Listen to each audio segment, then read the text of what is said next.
నా జిందగీలో ఎప్పటికీ మర్చిపోని ముగ్గురు వ్యక్తులు ఉంటారు. అందులో మొట్టమొదటి వాళ్ళు ఎవరంటే నీ కష్టాల్ని క్రియేట్ చేసిన వాళ్ళు. రెండో వాళ్ళు ఆ కష్టాలు వచ్చాయని వదిలేసి దుబ్బేసిన వాళ్ళు. మూడోది మీకు ఎన్ని కటిక దరిద్రం వచ్చి కష్టాలు పడుతున్నా నిన్ను వదలని వాళ్ళు.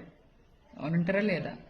నిజానికి ఈ కష్టాలని క్రియేట్ చేసి మిమ్మల్ని దాంట్లో నెట్టేసి మిమ్మల్ని కష్టాలు పడుతున్నారని వదిలేసి వెళ్ళిన వాళ్ళని దయచేసి మళ్ళీ లైఫ్లోకి యాక్సెప్ట్ చేయకండి. చేశారనుకోండి కేల్కతం దుకాన్ బందుదా.